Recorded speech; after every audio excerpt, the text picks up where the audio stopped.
Estação Radiobras, gerada dos estúdios da Rádio Nacional de Brasília para todo o Brasil.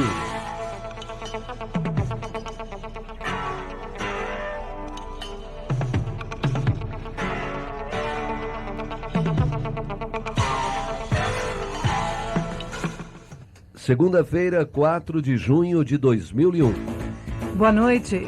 Presidente Fernando Henrique anuncia novas regras para o racionamento de energia elétrica. Boa noite. Em Brasília, 19 horas.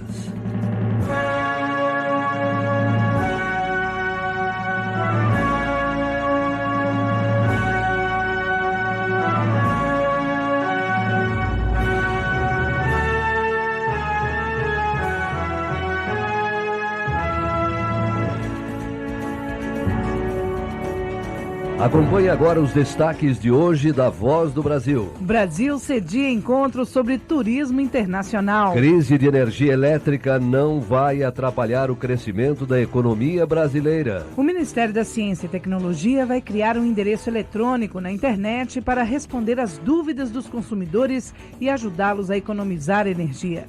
Para falar sobre esse projeto, nós vamos conversar com o coordenador de políticas setoriais do Ministério da Ciência e Tecnologia, José Carlos Gomes Costa. Ele é o nosso entrevistado de hoje. Presidência da República.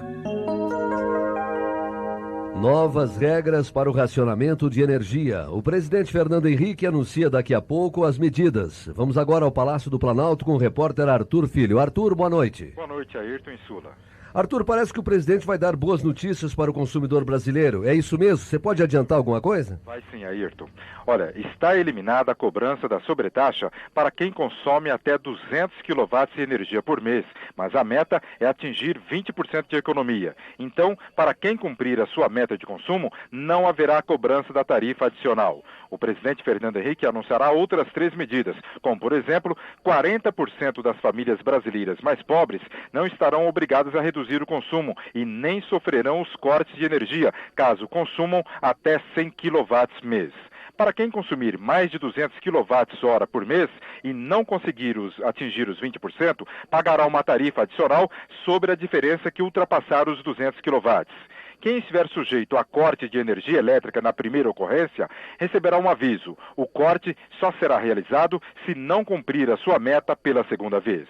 Ao vivo do Palácio do Planalto, Arthur Filho. O presidente vai anunciar as novas medidas em cadeia nacional de TV às 8 horas da noite e em cadeia de rádio às 8h30. Em razão do pronunciamento de hoje, amanhã não haverá o programa de rádio A Palavra do Presidente, gerado todas as terças-feiras pela Radiobras. O vice-presidente Marco Maciel está em Milão, na Itália. Amanhã ele vai falar para os empresários italianos sobre as perspectivas políticas e econômicas brasileiras. Maciel vai explicar a política econômica adotada pelo governo nos últimos anos. De acordo com o vice-presidente, o setor industrial cresceu 4,5% no primeiro trimestre deste ano. Este resultado foi um dos principais responsáveis pelo crescimento da economia brasileira.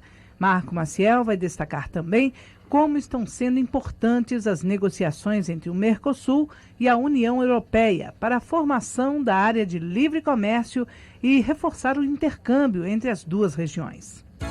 Relações Exteriores. O Ministério das Relações Exteriores promove no dia 8 de junho em Washington o seminário A Imagem do Brasil nos Estados Unidos. Funcionários do governo, organizações não governamentais, especialistas em marketing e representantes do setor empresarial vão se reunir para debater questões relacionadas com a imagem do Brasil e a formulação de uma política de divulgação do país no exterior. O seminário faz parte de estudos sobre a imagem do Brasil nos Estados Unidos, Argentina e Alemanha. Este ano, o processo está avançando por meio de análise dos resultados e da implementação de novos projetos para melhorar a imagem do país no exterior. Outras informações sobre o seminário na internet pelo site imageofbrasil@brasilinfocenter.org.br. Economia. Os rumos do turismo mundial estão sendo decididos aqui no Brasil durante a reunião do Conselho Executivo da Organização Mundial do Turismo, OMT. De Natal, no Rio Grande do Norte, o repórter Nelson Mota Gomes nos conta os detalhes. Representantes de 36 países começam a discutir aqui em Natal os rumos do turismo mundial no novo milênio. Para definir as ações da Organização Mundial do Turismo e também escolher o novo presidente do Conselho Executivo do órgão, cargo ocupado atualmente pelo presidente da Embratur, Caio Luiz de Carvalho, os representantes dos 36 países vão estar reunidos até a próxima quinta-feira. O Brasil, como mercado consumidor, é o 5º colocado no ranking do turismo mundial. Dentro do governo do presidente Fernando Henrique Cardoso, apresenta uma receita de 4 bilhões, sendo o produto de exportação que mais tem crescido nos últimos anos. Ano passado, 5 milhões e 300 mil estrangeiros visitaram o Brasil. A meta da Embratur até 2003 é chegar a 6 milhões e meio de visitantes. O presidente da Embratur, Caio Luiz de Carvalho, abrirá nesta terça-feira o Encontro Mundial de Turismo, mostrando que os investimentos no setor dentro do Brasil geram empregos diretamente para mais de 4 milhões de pessoas. De Natal, no Rio Grande do Norte, Nelson Mota Gomes. A produção nacional de petróleo voltou a crescer em abril deste ano, atingindo a média de 1.311.000 barris por dia. Este resultado representa um crescimento de 0,6% em relação a março. Segundo a Petrobras, o crescimento demonstra o sucesso das medidas adotadas pela companhia para diminuir o impacto na produção em decorrência do acidente com a plataforma P-36 ocorrido em março deste ano. A Petrobras informou que o aumento da produção foi em razão da operação de 4 novos poços petrolíferos na Bacia de Campos, no Rio de Janeiro, e dos 45.000 barris produzidos por dia no exterior pela Braspetro. E a perspectiva do Brasil é de crescimento, mesmo enfrentando a crise energética. A garantia do presidente Fernando Henrique, transmitida pelo ministro do Desenvolvimento, Indústria e Comércio Exterior, Alcides Tápias. Repórter Alana Gandra. Ao abrir hoje a segunda Conferência Nacional da Indústria da Construção na Firjan, no Rio, o ministro do Desenvolvimento, Alcides Tápias, transmitiu aos empresários mensagem do presidente Fernando Henrique Cardoso, segundo a qual a perspectiva do país é de crescimento e as dificuldades atuais ou de longo prazo não nos fazem esmorecer ou perder o rumo. O presidente ressalta que problemas como a crise energética são próprios de um país em desenvolvimento e exigem sacrifícios. Segundo ele, a contribuição da indústria para o programa de redução do consumo é fundamental. Tápias frisou que a preocupação do governo é de que o impacto da crise sobre o setor produtivo seja o menor possível, inclusive no que se refere à instalação de novas cargas industriais. Do Rio de Janeiro, Alana Gandra. Começa hoje o plano de racionamento de energia para os consumidores residenciais. O Ministério da Ciência e Tecnologia vai criar um endereço eletrônico na internet para responder às dúvidas dos consumidores e ajudá-los a economizar energia. O projeto está sendo desenvolvido em parceria com o Instituto Brasileiro de Informação em Ciência e Tecnologia. E nós vamos conversar agora sobre esse projeto com o coordenador de políticas setoriais do Ministério da Ciência e Tecnologia, José Carlos Gomes Costa. Doutor José Carlos, boa noite. Boa noite, Sula. Boa noite, Ayrton. Doutor José Carlos, qual é a preocupação principal do Ministério da Ciência e Tecnologia em instalar esse portal? Sula, a grande preocupação nossa do Ministério de Ciência e Tecnologia é explicar aos brasileiros quais são as medidas que são possíveis de, a curto e médio prazo, minimizar os efeitos em cada um. Ou seja, não há a intenção de resolver os assuntos no curtíssimo prazo, já no mês que vem, porque ciência e tecnologia demora um certo tempo até chegar ao consumidor. Mas existem um número grande de produtos nas nossas universidades, nos nossos centros de pesquisa, que estão em condições de se tornarem práticos e úteis à população brasileira. As informações deste endereço eletrônico ou portal vão valer para a população em geral ou serão específicas para os técnicos? A intenção é que não só a área técnica se beneficie, mas principalmente os consumidores de energia em geral. Seja ele a pessoa física, seja ela a pequena e média empresa, que usam energia e não sabem muitas vezes o que fazer além de atos mais simples como tocar a lâmpada. Aonde podemos chegar com a ajuda da tecnologia para melhorar o seu produto, seu processo ou a qualidade de vida na sua residência. E que tipo de informação o usuário terá nesse portal, doutor José Carlos? A intenção é que nesse site nós tenhamos não só uma metodologia de cálculo para que possa fazer uma melhor eficiência da sua residência ou da sua empresa, né, da sua pequena e média empresa, mas também ser principalmente uma demonstração desses produtos e qual seria o impacto desses produtos na sua utilização na sua residência ou na sua empresa. Doutor Zé Carlos, o senhor gostaria de fazer algum tipo de apelo para as pessoas que têm alguma ideia para participar desse portal? Eu gostaria de pedir para que todos aqueles que tivessem ideias que pudessem gerar produtos que fossem utilizados pelas nossas empresas, pelas nossas residências e que já tivessem em condições de ser utilizados, já tivessem prontos, não demandassem um desenvolvimento tecnológico, que eles fossem, então, dado ciência ao Ministério de Ciência e Tecnologia para que nós possamos aproveitar nesse esforço nacional de minimizar as consequências da crise energética. Tá certo. Nós conversamos com o coordenador de políticas setoriais do Ministério da Ciência e Tecnologia, José Carlos Gomes Costa, sobre o portal na internet que vai ajudar o consumidor a economizar energia. Doutora José Carlos, uma boa noite para o senhor e obrigado pela entrevista. Então, uma boa noite, muito obrigado a todos. Agora em Brasília são 7h11. Governo federal libera recursos para socorrer as cidades pernambucanas castigadas pela seca. Esse é o destaque do próximo bloco e nós voltamos já já.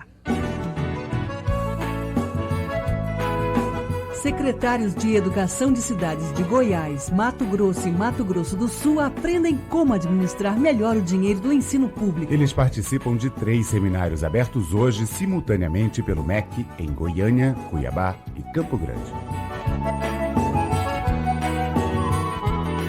Os seminários são parte do Prazem, o programa de apoio aos secretários municipais de educação. Neles, os secretários aprendem como está estruturada a educação básica no Brasil, como deve ser a organização e a gestão da educação municipal, as leis que regem o setor e funcionamento dos programas financiados pelo Ministério da Educação. O Prazem é um programa do Fundescola, o Fundo de Fortalecimento da Escola, criado para melhorar a qualidade do ensino nas regiões Norte, Nordeste e Centro-Oeste do país. O objetivo do programa é apoiar e orientar as pessoas responsáveis pela educação nos municípios para que elas possam se familiarizar mais rapidamente com as políticas nacionais que fortalecem e democratizam o ensino brasileiro. Os seminários que estão sendo realizados nas 3 capitais do Centro-Oeste vão até sexta-feira, dia 8. O Brasil acordou para a educação, para fazermos forte e grande esta nação. Toda a comunidade, governo, pai e mãe, agora é pra valer. E a herança dos nossos filhos,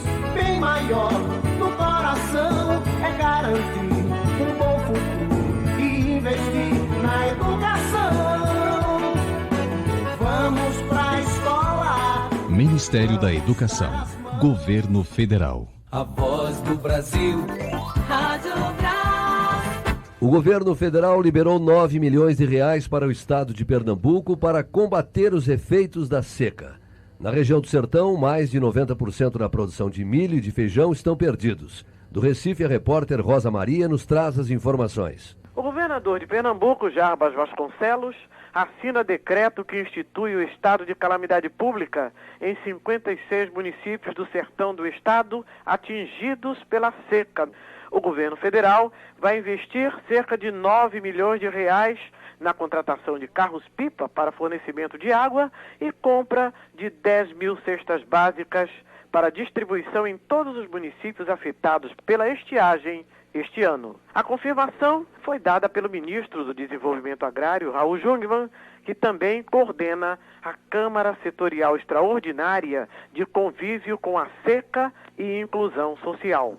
A primeira remessa de 36.500 cestas básicas do governo do estado estão sendo disponibilizadas através da Cruzada de Ação Social. Conforme a presidente da Cruzada e integrante do Comitê de Ajuda à Seca, Geralda Farias, os prefeitos das cidades atingidas farão a retirada das cestas, que serão distribuídas e monitoradas pelas comissões municipais das cidades em estados de calamidade. Do Recife, Rosa Maria. A hora do campo. Você vai saber agora se a prefeitura da sua cidade recebeu a verba destinada a melhorar a infraestrutura nos assentamentos do INCRA em sua região. Essas verbas devem ser utilizadas na construção de habitações rurais, abertura e manutenção de estradas, eletrificação rural, sistema de abastecimento de água e outros créditos de apoio.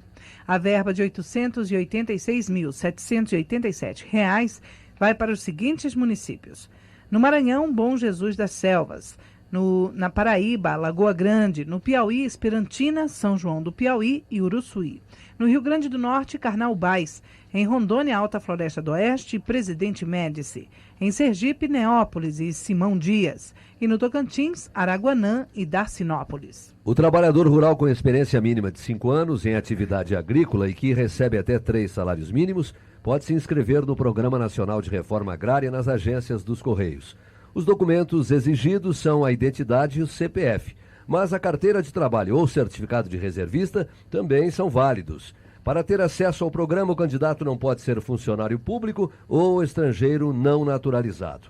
O formulário é gratuito e deverá ser preenchido na própria agência dos Correios. Você também não paga nada para enviar o formulário.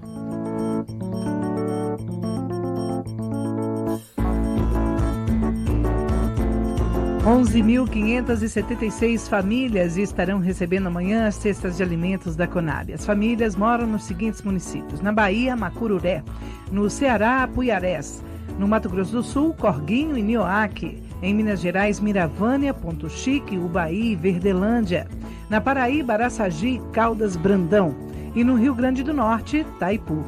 E você pode ajudar o governo fiscalizando a distribuição de cestas. Qualquer irregularidade, denuncie para a Comissão Municipal.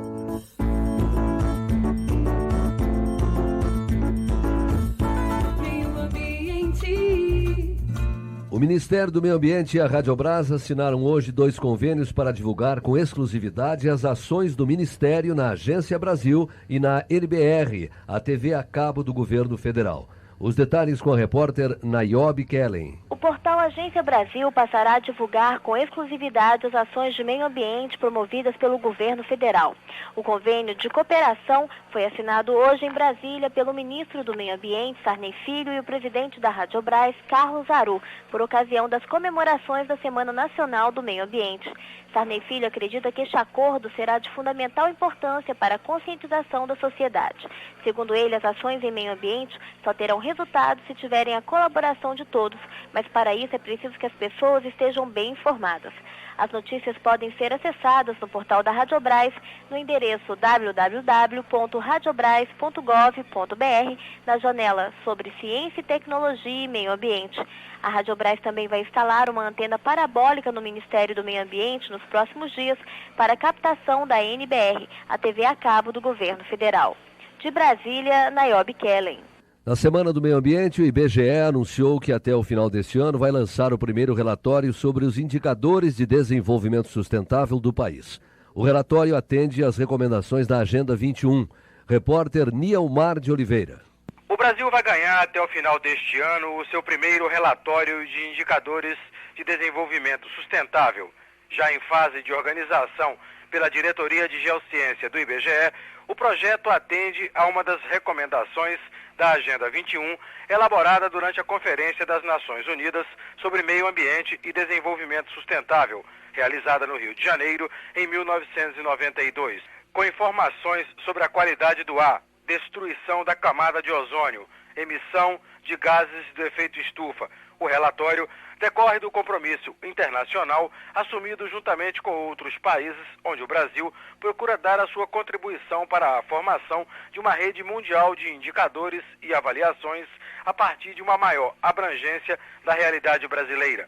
O anúncio do lançamento foi feito no âmbito do primeiro Seminário Ambiental do Brasil, que o IBGE realiza em comemoração à Semana do Meio Ambiente. Do Rio de Janeiro, Nielmar de Oliveira. E o IBGE lançou hoje também o primeiro Seminário Ambiental do Brasil no livro Fauna Brasileira Ameaçada de Extinção, contendo informações sobre animais ameaçados de extinção. A publicação reúne informações sobre a fauna e a flora brasileira, relacionadas a partir da lista oficial de espécies do IBAMA. O Brasil tem a maior biodiversidade do mundo, seguido pela Indonésia e África do Sul. O país tem hoje 42 espécies ameaçadas de extinção. O governo federal entregou hoje ao estado do Mato Grosso do Sul 176 viaturas policiais. A medida faz parte do Plano Nacional de Segurança. Repórter Marília de Castro. As polícias militar e civil no estado de Mato Grosso do Sul receberam hoje do ministro da Justiça, José Gregori, e do governador José Alcir Miranda dos Santos 176 viaturas, sendo 70 motocicletas para ampliar o atendimento à comunidade como medida do Plano Nacional de Segurança. O ministro Gregori disse que o plano de segurança vai bem. A julgar pelo estado de Mato Grosso do Sul, os demais estados têm sido aliados e estão fazendo a sua parte, organizando e constituindo os quadros necessários. Como parte do plano de segurança, além dos veículos, vão ser realizados treinamentos e entrega de armas. José Gregori disse que a situação da violência no Brasil ainda é muito preocupante, mas avalia que depois do Plano Nacional de Segurança é mais positivo e favorável do que há um ano atrás, quando cada estado fazia o seu esforço separadamente e o governo federal, baseado na Constituição, praticamente assistia à situação. Hoje não, disse o ministro. O governo federal se tornou um parceiro e tem conseguido um trabalho conjunto com os estados e as respectivas polícias. De Campo Grande, Marília de Castro. Agora em Brasília são 7h21. O Ministério da Saúde se prepara para vacinar 16 milhões de crianças contra a paralisia infantil. Acompanhe os detalhes no próximo bloco, nós voltamos já já. Atenção, emissoras de rádio de todo o país. A Rede Nacional de Rádio informa que hoje, dia 4 de junho, estará transmitindo o pronunciamento do excelentíssimo senhor presidente da República, Fernando Henrique Cardoso, em rede obrigatória, às 20h30, com duração de 5 minutos. Rede Nacional de Rádio, a maior rede de rádio via satélite do país. A voz do Brasil. Rádio Brás. O Ministério da Saúde inicia no sábado a primeira etapa da campanha de vacinação contra a paralisia infantil deste ano. A meta é vacinar mais de 16 milhões de crianças em todo o país. Os detalhes com o repórter Lourival Macedo. Os pais e responsáveis por crianças menores de 5 anos devem ficar atentos para o Dia Nacional de Vacinação contra a Paralisia Infantil. A primeira etapa da vacinação será realizada no próximo sábado, dia 9 de junho, em todo o país. A meta do Ministério da Saúde é vacinar 16 milhões e 700 mil crianças menores de 5 anos, garantindo a erradicação da doença no Brasil. O último caso de poliomielite registrado no país foi no município de Souza, na Paraíba, em 1989. Nos últimos 4 anos, as campanhas nacionais de vacinação têm alcançado 100% da meta, vacinando todas as crianças menores de 5 anos. Para a Fundação Nacional de Saúde, a vacinação é importante, porque o polivírus, causador da doença, pode ser reintroduzido no Brasil, já que a doença ainda ocorre em outros países, dentre eles o Haiti, México, Índia, Irã e Angola. A Fundação Nacional de Saúde informa também que a vacina contra a paralisia infantil pode ser aplicada mesmo que a criança esteja com tosse, gripe, coriza, renite ou diarreia. De Brasília, Lourival Macedo. Momento Criança. Mais de 60 crianças e adolescentes de 12 a 18 anos de Governador Valadares, em Minas Gerais, estão envolvidos em atividades esportivas dentro do programa Esporte Solidário. O projeto é desenvolvido pela Fundação de Serviços, Educação e Cultura, FUNSEC. O objetivo é resgatar a socialização e a convivência em grupo. As atividades incluem 10 sentenciados com a semiliberdade pelo juiz da Vara da Infância e da Juventude, Geraldo Campos. Além de esportes, há atividades voltadas para a saúde, educação e orientação para o trabalho. Esse foi o nosso Momento Criança de hoje. Produção Andi Unicef. Ouça agora a previsão do tempo para amanhã em todo o país. No sul, pancadas de chuva no Rio Grande do Sul e Santa Catarina. No Paraná, tempo parcialmente nublado. A temperatura mínima é de 9 e a máxima chega a 29 graus. Na região sudeste, névoa seca em São Paulo e Minas Gerais. No Rio de Janeiro, névoa úmida ao amanhecer. O sol aparece no Espírito Santo. Mínima de 6 e máxima de 33 graus. No centro-oeste, tempo nublado com pancadas de chuva no Mato Grosso. O sol aparece nos outros estados. As temperaturas no centro-oeste variando entre 14 e 34 graus. Na região norte, tempo encoberto, com chuvas no Amazonas, Amapá e Roraima. Chuvas isoladas em Rondônia, Pará e Tocantins. Nas outras áreas, tempo nublado. A temperatura mínima de 19 e a máxima de 35 graus. Pancadas de chuva em quase toda a região nordeste. Somente no Piauí, o tempo fica parcialmente nublado.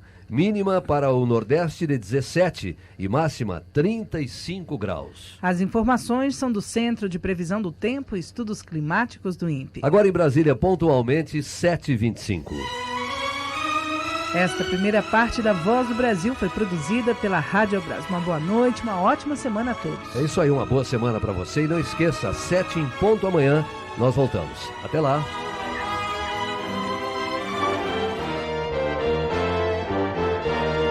Você vai ouvir agora as notícias do Poder Judiciário.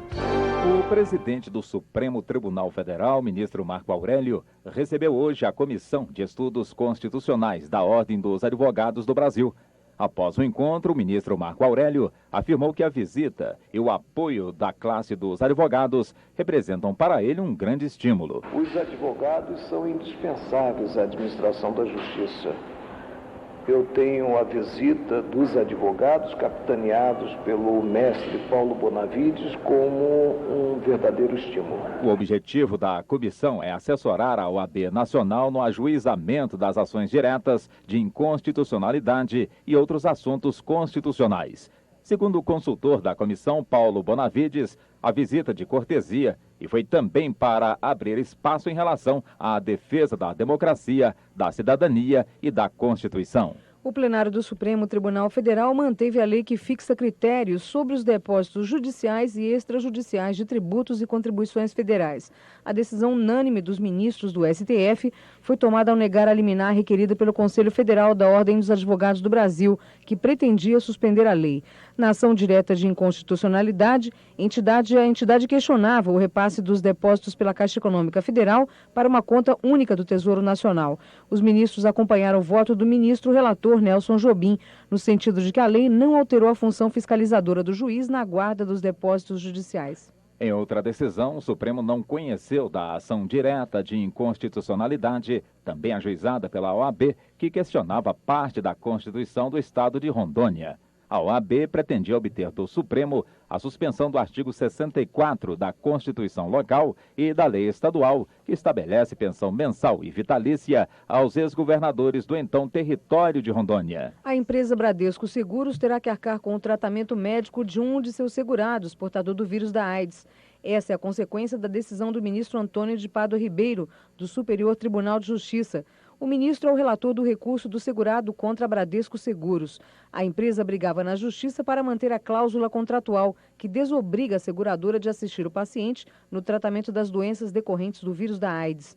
Diante da recusa da Bradesco Seguros em reembolsar os gastos, o segurado entrou na justiça pedindo a condenação da seguradora ao pagamento das despesas passadas e futuras, assim como a declaração de nulidade da cláusula que prevê a exclusão da AIDS. O ministro Antônio de Pádua Ribeiro deu provimento apenas ao recurso do segurado para excluir a cláusula contratual do seguro-saúde por considerá-la abusiva. A quarta turma do STJ confirmou a condenação da Varig ao pagamento de indenização à Wiener Indústria e Comércio por conta de negligência no transporte de mercadoria importada da Itália em 1989. A Justiça Paulista havia determinado à Varig o ressarcimento dos danos morais e materiais sofridos com o extravio.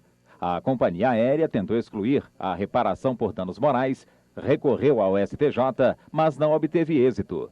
Segundo o relator da ação, ministro Rui Rosado de Aguiar, os danos morais foram configurados pelo sentimento de desconforto, de constrangimento, aborrecimento e humilhação decorrentes do extravio da mercadoria. O valor total a ser pago será calculado quando a sentença for cumprida. Decretação de falência não exime o depositário de apresentar o bem quando solicitado pelo juiz. Este foi o entendimento do Tribunal Superior do Trabalho, ao manter decisão do TRT da Bahia, que negou habeas corpus preventivo para evitar a prisão de depositário infiel. A advogada do depositário baseou a defesa na impossibilidade de apresentação do bem, pelo fato de o objeto em questão ter passado a compor a massa falida da empresa. O ministro Luciano de Castilho Pereira, relator do processo no TST, disse que a prisão do depositário infiel pode ser decretada nos próprios autos do processo de execução trabalhista. Segundo o ministro relator, o fato de o bem ter passado para a massa falida da empresa é matéria alheia à obrigação do depositário, que nem sequer demonstrou onde se encontra o objeto de penhora. A 37ª Vara Criminal do Rio de Janeiro recebeu a denúncia do Ministério Público contra Alain Marques da Costa e Cláudio Márcio Batista de Matos, acusados como autores do crime de Santa Teresa. Eles são acusados dos crimes de latrocínio, estupro e atentado violento ao pudor da fonoaudióloga Márcia Maria e da filha dela, além de roubar o ex-marido da vítima e de resistir à prisão. O crime, considerado hediondo, ocorreu no bairro Carioca de Santa Teresa em 26 de abril deste ano, na residência das vítimas. Os 2 réus já estão com a prisão preventiva decretada pela Justiça desde 25 de maio. Cláudio Márcio, conhecido também como Claudinho, ainda se encontra foragido. O juiz também aceitou o pedido do Ministério Público em relação ao arquivamento do inquérito contra Marcelo Melo Gonçalves dos Santos, que morreu enforcado dentro da cela onde estava preso na Polinter. Os assuntos que foram destaque nesta edição. Ministro Marco Aurélio recebe Comissão de Estudos Constitucionais da OAB. STJ obriga Bradesco Seguros a cobrir tratamento de segurado com AIDS. Tribunal de Justiça do Rio recebe denúncia contra acusados de crime em Santa Teresa. Boa noite. Notícias do Poder Judiciário. Produção da Secretaria de Imprensa do Supremo Tribunal Federal. A seguir, o Noticiário do Poder Legislativo. Jornal do Senado. Roberto.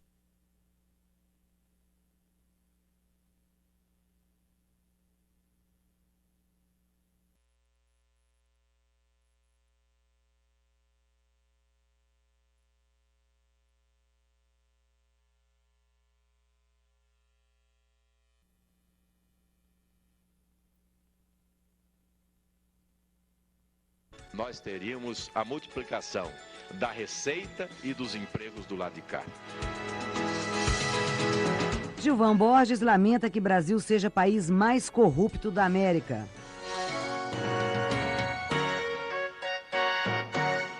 O senador Roberto Saturnino afirmou que a crise de energia elétrica é um crime e que a sociedade deve cobrar a punição dos responsáveis. Ele disse que um documento do Banco Nacional de Desenvolvimento Econômico e Social comprova que a crise estava prevista. É que, segundo o senador, o Fundo Monetário Internacional proibiu ao governo de investir nos setores que seriam privatizados. Por isso, Roberto Saturnino alega, a decisão do governo de não investir na geração de energia foi consciente e deve ser vista como um crime. É um crime de responsabilidade gigantesco que jogou o país numa crise, né, de dimensões incalculáveis. É preciso apurar as responsabilidades, sim. Quem foram os responsáveis por essa decisão que, ao invés de respeitar os interesses do Brasil, acatou a imposição do Fundo Monetário. O Senado deve economizar 30% de energia a partir deste mês. Mas o primeiro secretário, senador Carlos Wilson, acha que isto pouco ajudará a minimizar a crise no setor elétrico. Repórter Larissa Bortoni. A partir dessa segunda-feira, os moradores das regiões Sudeste, Centro-Oeste e Nordeste vão ter que reduzir 20% o consumo de energia. No Senado, a economia será de 30%. Mas, segundo o primeiro secretário da Casa, senador Carlos Wilson, este corte pouco vai contribuir para resolver a crise do apagão. Porque, na verdade, o que aconteceu foi a irresponsabilidade do governo, que não teve nenhum planejamento e não sabe. Até hoje o governo não sabe o que é que vai acontecer. Carlos Wilson alerta ainda que a crise vai resultar num tarifaço. Ele lembra que em São Paulo, entre 95 e agosto de 99, para um grupo de consumidores, o preço da energia subiu 177%, o que representa um aumento de 63,69% acima da inflação. O governo, através desse chamado apagão e através desse terror que ele está criando no país, ele está querendo aumentar a tarifa para beneficiar as concessionárias que foram as grandes beneficiadas com a privatização do sistema de energia no nosso país. Também o senador Lúcio Alcântara teme que a sobretaxa imposta a quem consumir mais de 200 kW por mês se transforme num aumento permanente. Isso é inadmissível, não há como se aceitar isso. E vejam bem, primeiro porque tudo no Brasil que é provisório termina permanente. Principalmente se tratar de carga tributária ou sobre o contribuinte. Então, esse tarifaço, nós não podemos concordar com ele. Lúcio Alcântara condenou ainda o aumento da cota de racionamento de energia imposta ao Nordeste. Aumentar a cota de racionamento do Nordeste de 20% para mais, nós não podemos aceitar isso. Porque seria um sacrifício muito além do que uma região já pobre, sacrificada como é o Nordeste, pode sofrer. Esses problemas do setor energético serão debatidos esta semana no Senado. Amanhã à tarde, a comissão mista especial criada para estudar a crise de energia e a comissão de serviços de infraestrutura discutem a crise com os ministros Pedro Parente e José Jorge. Já a comissão de assuntos econômicos ouve também amanhã o presidente do grupo Votorantim, Antônio Hermínio de Moraes, e o secretário do Ministério de Minas e Energia, Afonso Henrique Moreira Santos. Eles vão falar sobre o projeto do senador Roberto Freire, que exclui o setor elétrico do processo de privatização. Mais informações sobre o trabalho das comissões com a repórter Patrícia Novaes. As atividades nas comissões começam nesta terça-feira com os depoimentos do presidente do Banco Central, Armínio Fraga, e da diretora de fiscalização, Tereza Grossi. Eles vão falar sobre a ajuda financeira dada aos bancos Marca e Fonte Sindan na época da mudança da política cambial do país, em janeiro de 99.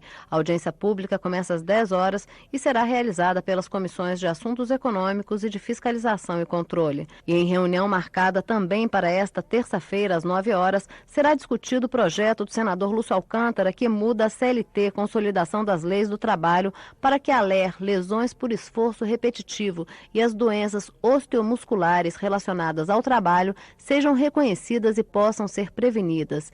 E às 11h30, a Comissão de Educação examina o projeto do senador Pedro Simon, que trata da veiculação de programas educativos para crianças em canais de televisão.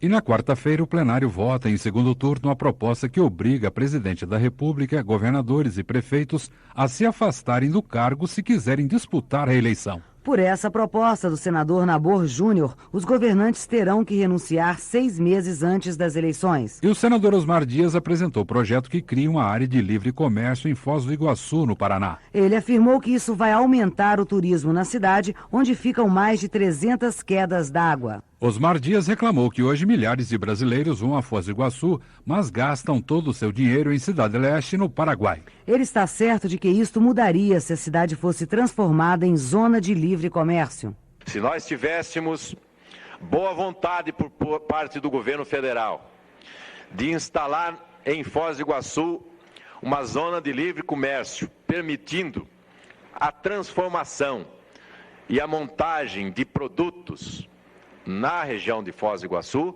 nós teríamos a multiplicação da receita e dos empregos do lado de cá.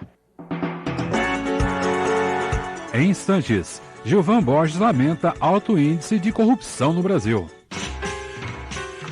As emissoras de rádio já podem retransmitir a programação da Rádio Senado pela internet. As informações técnicas estão no novo site da Rádio Senado, senado.gov.br/rádio. Em caso de dúvida, é só ligar para o telefone 61 311 1285. Repetindo, 61 311 1285. Rádio Senado na internet, senado.gov.br/rádio. O senador Gilvan Borges afirmou que o Brasil é hoje o pior exemplo de corrupção na América do Sul e que isso causa atrasos ao país. É o que indica relatório de uma organização não governamental que estuda níveis de corrupção em vários países. Gilvan Borges acusou o governador do Amapá de ser corrupto. Ele disse que João Alberto Capiberibe desviou dinheiro do Fundef, o Fundo de Valorização do Magistério e do Ensino Fundamental. E a oposição acha que crise no governo pode facilitar a instalação da CPI da corrupção. O requerimento já conta com 26 das 27 assinaturas necessárias. Mais informações com o repórter Rômulo Mazzocante. O líder da oposição, senador José Eduardo Dutra, considera boa a perspectiva de conseguir a última assinatura que falta para a criação da CPI da corrupção. Ele aguarda para esta semana a resposta de 2 senadores sobre o apoio à comissão. Até agora, 10 senadores da base governista já assinaram o requerimento. E Dutra acha que o enfraquecimento do governo e a disputa em sua base parlamentar podem ajudar. Quem consegue 10 pode conseguir 11. E sempre um governo enfraquecido poderá provocar uma crisezinha aqui, uma crise acolá, que possa pingar uma assinatura a mais no requerimento. O senador Romero Jucá informou que o presidente Fernando Henrique Cardoso vetou o artigo 70 da lei que trata da Previdência Complementar. Esse artigo impedia que o dinheiro aplicado em fundos de pensão fossem tributados 2 vezes, mas o governo alegou que isso não pode ser feito por lei complementar. Segundo Romero Jucá, o presidente já mandou o Ministério da Fazenda fazer um projeto sobre os impostos incidentes sobre os fundos de pensão. A solução do perfil tributário dos fundos de pensão vai fazer com que esses fundos possam crescer e tenhamos a condição de ampliar o volume de recursos para investimento a longo prazo, gerando alavancas para o nosso desenvolvimento. Termina aqui o Jornal do Senado. Ouça agora as notícias da Câmara dos Deputados. Boa noite. Jornal Câmara dos Deputados. Atividade dos deputados federais em Brasília. Câmara vota limitação de medidas provisórias. O presidente da Câmara, Aécio Neves, anunciou que amanhã haverá apenas uma matéria na pauta de votações: a proposta de emenda constitucional que limita a edição de medidas provisórias pelo presidente da República. A pauta é de minha iniciativa pessoal, disse Aécio Neves, mas estou tentando sensibilizar o líder do governo, os partidos da base do governo e também da oposição para que busquem um acordo. Se não houver consenso, garante Aécio Neves, a questão será decidida no voto. O presidente da Câmara reúne amanhã o colégio de líderes na residência oficial, quando será montada a pauta de votações para o mês de junho. Aécio Neves vai sugerir a inclusão de 2 projetos, o que cria o Código de Ética e o que estabelece os novos limites da imunidade parlamentar. Consumidor residencial paga mais por eletricidade. João Coser, do PT Capixaba, contestou a teoria da imprevisão para justificar a queda na capacidade das hidrelétricas, recordando que houve anos mais críticos de baixa do nível dos rios, como em 71 na região sudeste, em que a média foi de 66% e a energia não foi racionada. Coser frisou que os consumidores residenciais já são penalizados, pois embora utilizem 27% da energia produzida, pagam por 40%, enquanto que as indústrias têm consumo de 43%, mas arca com apenas 25% do custo total. Lincoln Portela, do PSL Mineiro, acredita que existem outras maneiras de controlar o uso da energia elétrica sem impor sacrifícios inúteis à população.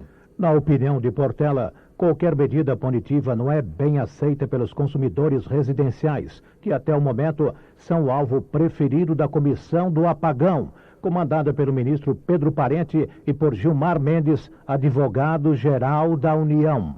Celso Russumano, do PPB de São Paulo, registrou que a Comissão de Defesa do Consumidor aprovou ação direta de inconstitucionalidade contra a medida provisória que revoga alguns artigos do Código de Defesa do Consumidor. A ação, segundo Russumano, foi encaminhada à presidência da Câmara.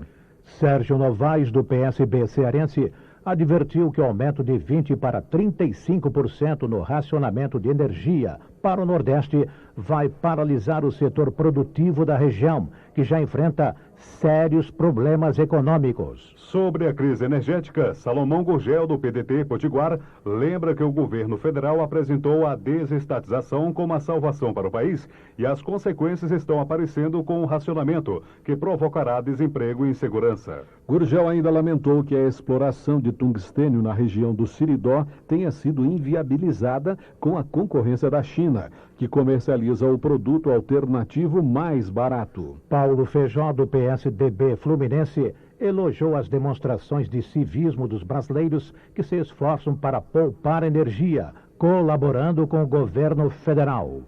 Paulo Feijó defendeu a construção de usinas térmicas, destacando a construção em Macaé da primeira termoelétrica com gás da Bacia de Campos, que produzirá 700 megawatts, fornecendo energia a 2,5 milhões de pessoas e vai criar 800 empregos. Euler Moraes, do PMDB, pediu ao governador de Goiás, Marconi Perillo, para que suspenda o processo de privatização das centrais elétricas de Goiás, CELG. Euler Moraes afirmou que 72% da população é contrária à privatização, por medo de queda na qualidade dos serviços e aumento das tarifas. Divaldo Suragi, do PMDB, encaminhou ao ministro das Minas e Energia pedido da bancada de Alagoas para dar prioridade à implantação de termoelétrica do estado, que possui a maior reserva de gás natural do país. Suragi propõe que cada estado pague pelo custo real do gás que utiliza, o que beneficia Alagoas. Givaldo Carimbão, do PSB alagoano,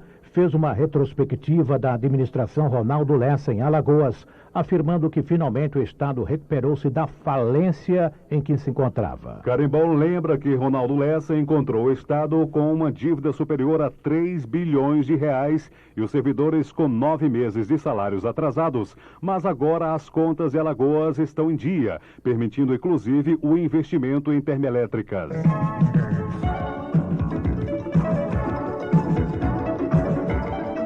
Deputada quer adiar despejo de mutuário desempregado. Socorro Gomes, do PCdoB do Pará, defendeu o projeto que amplia de 3 meses para 1 ano o prazo para despejo de mutuários inadimplentes em caso de desemprego comprovado.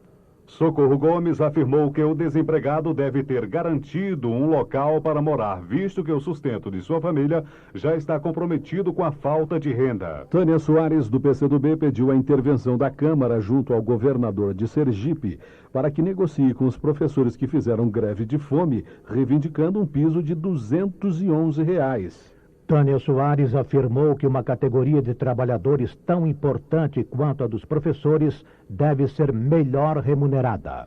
Serafim Venzon, do PDT de Santa Catarina, enalteceu o trabalho dos policiais rodoviários federais na segurança nas estradas, mas lamentou que, por pressões salariais, grande número de profissionais tem deixado suas atividades. Venzon afirmou ainda que a Polícia Rodoviária Federal precisa de um contingente maior de profissionais.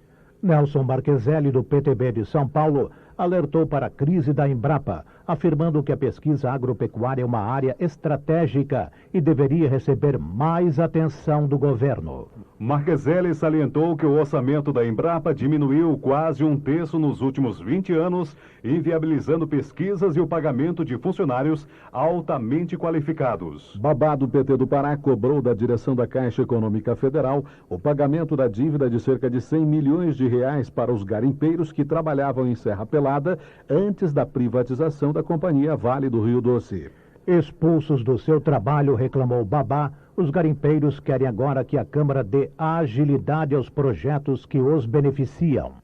Edinho Bez, do PMDB catarinense, por sua vez, avaliou que mesmo com o momento delicado da economia, o desenvolvimento do país se mantém estável, registrando aumento na oferta de empregos no setor industrial. Edinho Bez informou que o índice trimestral aponta expansão no total de salários reais de 2,4%, com um acúmulo de 1,6% para o salário médio. Mas João Herman Neto, do PPS paulista, afirmou que o governo deve reduzir as taxas de juros como forma de alavancar o crescimento econômico do país. Herman Neto sugeriu ainda a ampliação do mercado externo com a venda dos excedentes para países da Ásia e da África, como forma de driblar o protecionismo europeu e norte-americano. Roland Lavin, do PFL da Bahia, anunciou que cerca de 250 mil trabalhadores estão desempregados na lavoura cacaueira, que sofre uma crise iniciada em 91, quando o governador Antônio Carlos Magalhães extinguiu o Instituto do Cacau da Bahia.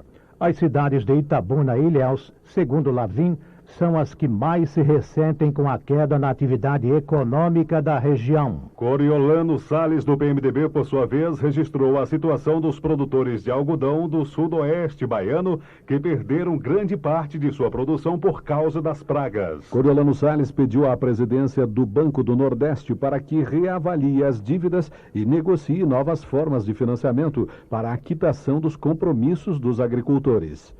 Wilson Braga, do PFL paraibano, criticou a insensibilidade do governo federal para os efeitos da seca do Nordeste, afirmando que nos últimos anos apenas medidas paliativas foram adotadas, como o envio de cestas básicas e criação de frentes de trabalho. O Wilson Braga alertou que mais uma vez a seca assola a região, ameaçando milhares de pessoas em razão da falta de obras como açudes públicos e perfuração de poços artesianos. Lavoisier Maia, do PFL do Rio Grande do Norte, cobrou do governo federal a recuperação de ferrovias no Nordeste, porque algumas delas sofrem deterioração ou desativação de tráfego. Lavoisier Maia citou os trechos ferroviários entre Natal e Macau, Natal, Veracruz e Souza Mossoró como os ramais que mais precisam de ajuda do governo federal. Magno Malta, do PL do Espírito Santo, agradeceu a liberação de 10 milhões de reais pelo Banco da Terra, beneficiando 5 mil famílias de trabalhadores rurais e mais 122 milhões de reais para o programa Pronaf Planta Brasil. Simão Cecim, do PPB, chamou a atenção das autoridades para a ameaça no abastecimento de água potável no Rio de Janeiro, devido ao comprometimento do Rio Paraíba do Sul. O rio, disse Cecim, apresenta indícios de poluição sem que medidas sejam tomadas para conter fontes poluidoras como as indústrias. Membros da subcomissão da Câmara que investiga as condições de trânsito nas estradas brasileiras estiveram semana passada no Piauí. João Magno, do PT Mineiro, integra a subcomissão e garantiu que as rodovias federais no Piauí estão em péssimo estado de conservação. Ao trafegar também nas estradas para poder aferir de perto a situação, especialmente a BR-343, não tem condições mínimas, é tudo buraco e prefeitos já decretaram calamidade pública, como é o caso de Campo Maior. Enfim, um trabalho árduo que nós precisamos fazer para poder apurar e também para poder buscar punir os responsáveis, aqueles que desviaram os recursos que foram liberados para construir aquelas estradas. E na sequência, nós vamos continuar fazendo esse trabalho no Brasil inteiro. E uma outra prioridade agora é Minas Gerais, onde existem também estradas que são consideradas estradas realizadas, mas que não entrou praticamente um centavo. E também a 381, o caso é grave. Há 30 anos a população espera por melhorias e duplicação. Até hoje não ocorreu, especialmente no trecho de Belo Horizonte até Ipatinga. Márcio Rodrigues, do PSDB Mineiro, por sua vez, anunciou a retomada das obras da BR-364 com a liberação de 4 milhões de reais. O trecho da BR-364 entre Comendador Gomes e Campina Verde, espera Márcio Rodrigues, deve ser concluído até o final do ano que vem, considerando essencial a mobilização da bancada mineira para assegurar recursos para a obra no orçamento da União. Bem, a principal novidade da BR-364 é que ela está reiniciando as suas obras nesse momento, com investimentos de 4 milhões de reais disponibilizados pelo Ministério dos Transportes. A empresa vencedora da licitação está retomando as obras na BR-364 e nós estamos com uma expectativa muito positiva de que, diante de um compromisso feito pelo governo federal, a gente possa alocar recursos suficientes para poder praticamente complementar o trecho que vai de Comendador Gomes a Campina Verde até o final de 2002. Vamos trabalhar no orçamento desse ano com esse objetivo, mas esses 4 milhões vão permitir que a obra avance de forma significativa com a abertura de mais estrada e a implantação de asfalto ainda nesse ano até dezembro. Nós vamos estar vigilantes para que o orçamento do ano que vem tenha um volume muito maior de recursos e que a obra possa ser efetivamente acelerada.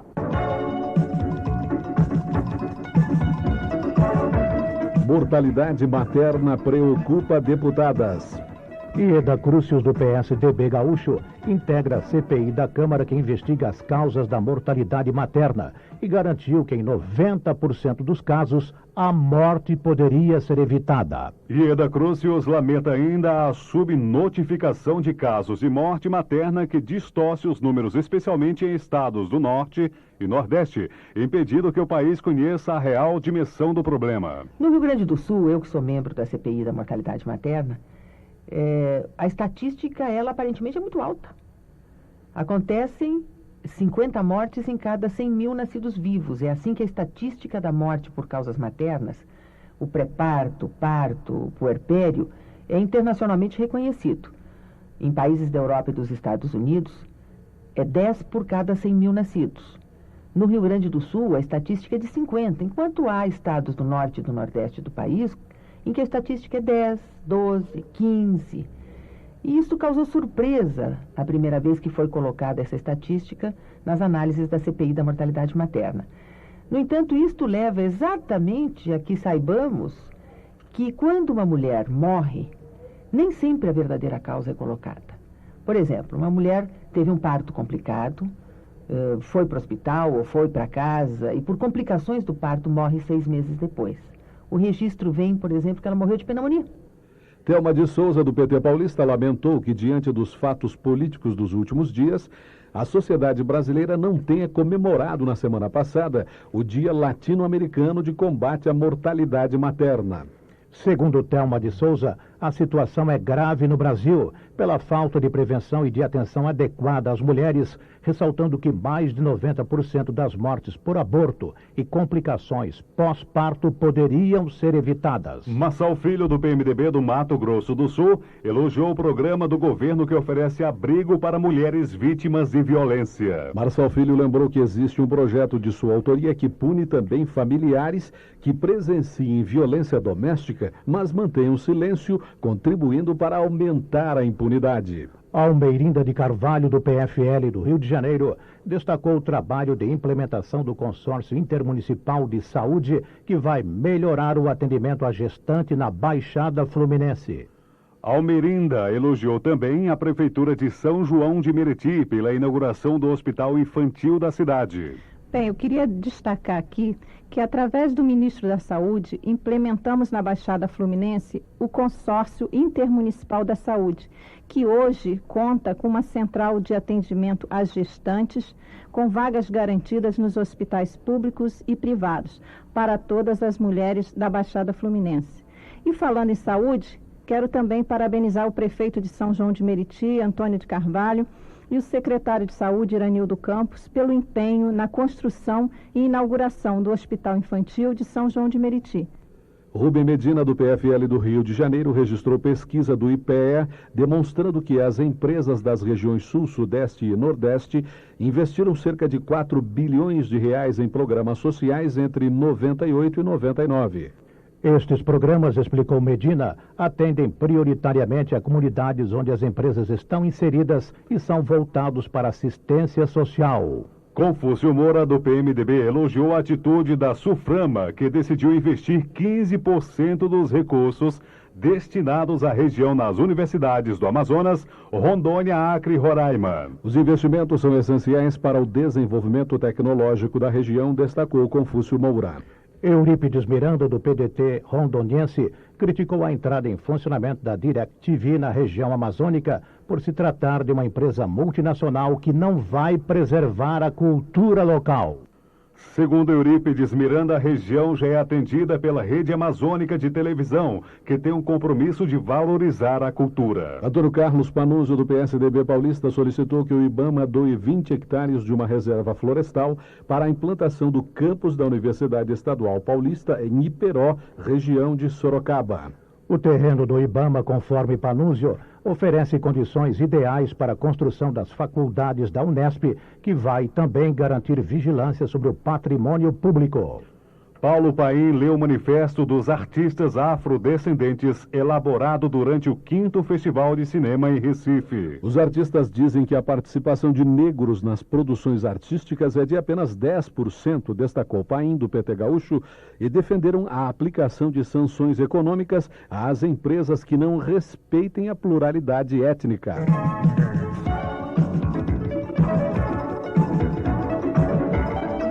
Projeto proíbe que deputado e senador concorram a prefeito. Edinho Bez, do PMDB catarinense, defendeu o projeto de sua autoria que impede a renúncia de deputados federais ou estaduais e senadores com o objetivo de se candidatarem ao cargo de prefeito. Edinho Bez acredita que a renúncia frustra a escolha feita pelos eleitores.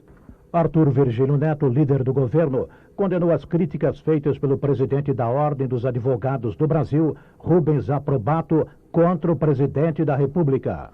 Arthur Vigílio afirmou que aprobato não tem noção do que foi a luta pela democracia no país durante a ditadura militar e que teve Fernando Henrique Cardoso como um dos protagonistas. É estranho, porque eu lutei contra a ditadura durante todo o tempo em que ela vigeu e nunca soube da existência desse cidadão. No máximo, talvez ele estivesse do lado de lá, do lado dos opressores. Jamais do lado dos democratas que resistiram e que pagaram seus preços, a começar por Fernando Henrique, que foi caçado e teve que amargar um longo exílio no Chile. Eu digo uma outra coisa.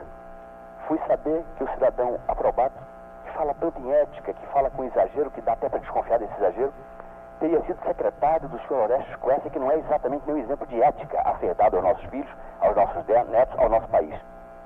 Ou seja, casa de ferreiro, espeto de pau. Mas saiba o presidente da Ordem dos Advogados, que está apequenando essa instituição, que a ordem não tem mais que ser heróica, ela tem que acompanhar o cotidiano do povo brasileiro. Heróica ela foi quando ele estava acovardado e quando Raimundo Fauro lutava ao nosso lado por democracia no país. Volney Queiroz, do PDT pernambucano, defendeu o projeto que estabelece um prazo de 50 anos após a morte para a inscrição de personalidades no livro dos heróis da pátria. Volney Queiroz afirmou que o Brasil precisa cultuar seus heróis como forma de garantir o espírito cívico nas novas gerações, mas a inscrição no livro histórico deve ser feita de forma cautelosa. Padre Roque, do PT do Paraná, defendeu uma nova ordem democrática no Estado, baseada no respeito aos direitos individuais consagrados na Constituição Federal. De acordo com o Padre Roque, o governador Jaime Lerner reprime o direito de ir e vir de manifestantes e tenta sufocar a liberdade de expressão de seus opositores. Oswaldo Reis, do PMDB de Tocantins, lamentou a atitude do governador Siqueira Campos, que ao invés de negociar com os policiais militares, pediu ajuda ao Exército para cercar os quartéis. Oswaldo Reis teme que, diante da solução radical adotada pelo governo de Tocantins, novas manifestações venham a ocorrer na PM do Estado. Final de mais uma edição de A Voz do Brasil. Boa noite.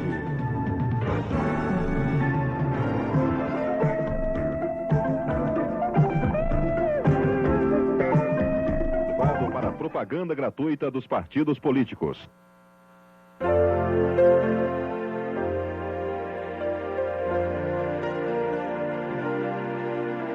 A gente não quer pena, não quer compaixão, quer dignidade, só um pouco de atenção. A gente quer progresso, também quer construção, mas quer ver um Brasil inaugurando cidadãos. Gente em primeiro lugar, porque gente é feita pra brilhar. Gente em primeiro lugar.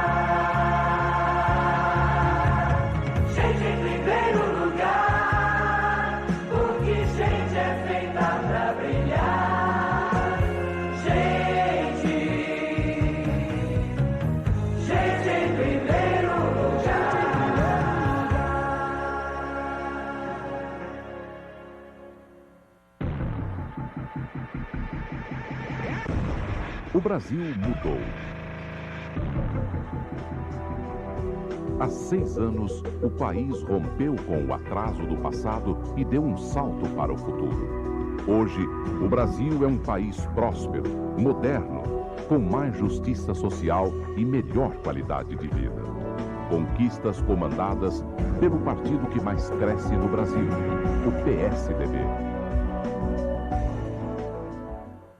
O Partido da Social Democracia foi criado há 3